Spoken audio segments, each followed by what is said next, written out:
പ്രിയപ്പെട്ടവരെ, അഗസ്ത്യകൂടൻ ട്രക്കിങ്ങിൻ്റെ വിശേഷങ്ങളുമായി നാടോടി കാഴ്ചകളിലേക്ക് നിങ്ങളെ സ്വാഗതം ചെയ്യുന്നു. നാരായണൻ കുട്ടമത്ത്.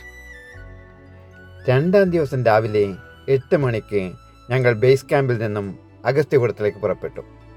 പാറക്കെട്ടുകളും ദുർഘടമായ വഴികളും നീർച്ചാലുകളുമൊക്കെ താണ്ടിക്കൊണ്ടായിരുന്നു ഞങ്ങളുടെ യാത്ര. തമിഴ്നാടിനും കേരളത്തിനും ഇടയിൽ കിടക്കുന്ന അതിരുമലയാണ് ഇത്. തിരുവിതാംകൂർ ഭരണകാലത്ത് അവരുടെ അതിർത്തി അടയാളപ്പെടുത്തിയിരിക്കുന്ന ശംഖുമുദ്ര കൊത്തിവെച്ചിരിക്കുന്നത് നമുക്കിവിടെ കാണാം.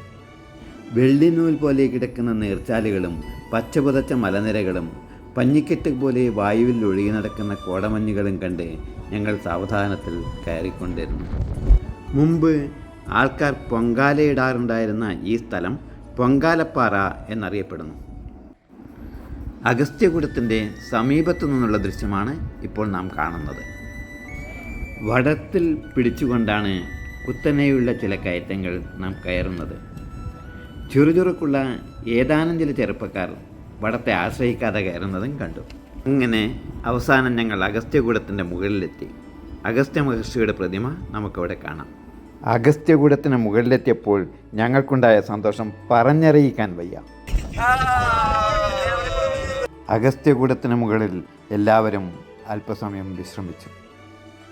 ഇതിൻ്റെ മുകളിൽ നിന്നും നോക്കുമ്പോൾ കണ്ണെത്താ ദൂരത്തോളം പരന്നു കിടക്കുന്ന പർവ്വതങ്ങളുടെയും അവയ്ക്കിടയിലൂടെ ഒഴുകുന്ന നദികളുടെയും പച്ചപ്പട്ട് വിരിച്ച പോലെ കിടക്കുന്ന പുൽമേടുകളുടെയും ഒക്കെ കാഴ്ച മനസ്സിന് അവാച്യമായ കുളിർമ നൽകും. നിങ്ങളതൊന്ന് കണ്ടു നോക്കൂ.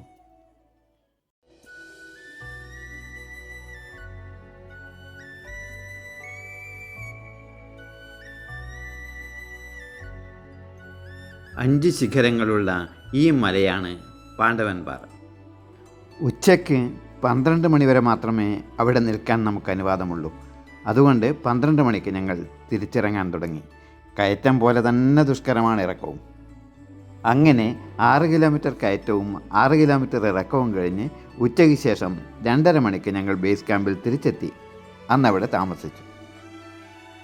3-ാം ദിവസം രാവിലെ 7:30 അതിരമലയുള്ള ബേസ് ക്യാമ്പിൽ നിന്നും ബോണക്കാട് പിക്കറ്റ് സ്റ്റേഷനിലേക്ക് 16 കിലോമീറ്റർ ദൈർഘ്യമുള്ള മടക്കയാത്ര ആരംഭിച്ചു.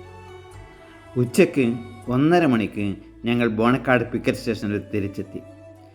എന്താണ് അഗസ്ത്യകൂടൻ ട്രക്കിങ്ങിൻ്റെ പ്രത്യേകത? ഒരിക്കലെങ്കിലും അഗസ്ത്യകൂടൻ ട്രക്കിംഗ് നടത്തിയിട്ടുണ്ടെങ്കിൽ ജീവിതത്തിൽ ഒരിക്കലും നിങ്ങളത് മറക്കുകയില്ല. അതുകൊണ്ട് ശാരീരികാരോഗ്യം അനുവദിക്കുമെങ്കിൽ ഇതിനൊന്ന് ശ്രമിച്ചു നോക്കൂ. അടുത്ത വീഡിയോയിൽ നമുക്ക് വീണ്ടും കാണാം.